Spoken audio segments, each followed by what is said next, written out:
abadde ddukadduka ku kyalo Buyeera ekisangibwa mu ggombolola y'e Wakiso mu Myuka mu disitulikiti y'e Wakiso.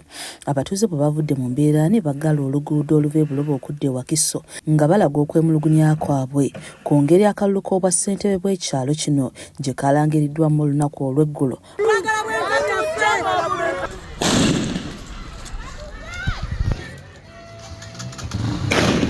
Bano babadde abakawo okukira omususa bategeezezza nti akalulu kabaddemu ebirumira bingi era ng'eyalangiriddwa ku buwanguzi mu na NRM Ssenyange kalimu. Bagamba nti si ye yawangudde.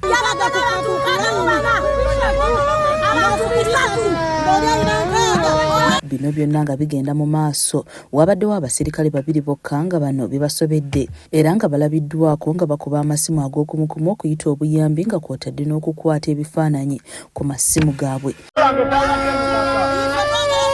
Lubadde teruli lutyo, abasirikale ba poliisi ekkakanya obujagalalo neetuuka ku pikipiki ezidduka obubwewo nga bambalidde emigemerawala era olutuuse ne batandika okuwandagaza amasasi mu bbanga wamu n'omukka ogubalagala, olwo abeekalakaasi ne babuna emiwawo.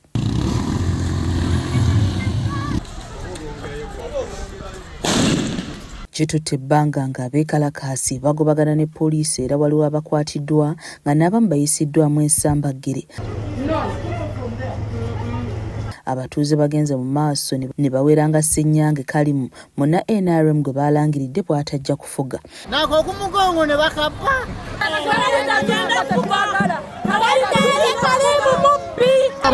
Ajjatereza ekyalo kuba ye minisita wa gavumenti z'ebitundu teyawangudde akalulu n'obululu 3. Ate ggulina mulungi ojja tuusa ensonga. ONRM yafunye obululu 64. So twagala Balamu. Twagala Balamu ajje lwaki akomeeyo bamuwa obuyinza nga buli kimu alina okutuukawo. Tugezezzaako okunoonya ku Mukasa Edward Kirwana agambibwa okuba nga ye yawangudde obwa ssentebe ng'ono yabadde avuganya ku bwannamunigina wabula ne batutegeeza nga bwe yagenze e Wakiso okutwalayo okwemulugunya kwe era be tusanzeewo ne batunnyonnyola ku byabaddewo.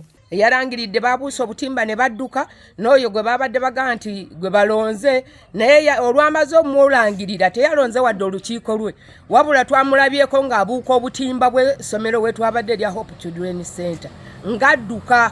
Babadde mu butabo n'emmotoka baagirese ng'emmotoka ejjudde basuze mu kyaki. Twalese emirimu gyaffe netuwaayo obudde bwaffe. Tweyongeddeyo mu maka ga Kalimu na NRM yalangiriddwa ku bwa ssentebe bw'ekyalo Buyeera era ng'amaka ge maggale nga baliraana be twogeddeko nabo baliko bye batunnyonnyodde ng'ono bwe yasoose okuddusa ab'omu maka ge. Bano bongerako nti oluvannyuma lw'okumulangirira naye yalinnya akatimba ewabadde walangirirwa n'agwa ebweru n'adduka nga n'essaawa eno tamanyiddwako mayitire mbw aliko gwe yakubidde essimu amukuumireko amaka ge kuba si waakudda mu bwangu. Kalimu tewali amumanyi gyali famire ne basooka kudduka nga buluti bunatandika musawa nga 2-3 awo bwe bamaze omulangirira ng'ali obululu n'abuuka ekitimba n'adduka oba likyazanga oba limasaka teryamanyi yakubidde gundi ono waswa n'agwamba munkumireko ewange sikolaki sigenda kudda kati. Bwe tuviiridde ku kyalo kino nga poliisi erawuna ne pikipiki okulaba nga abatuuze tebaddamu kwekalakaasa.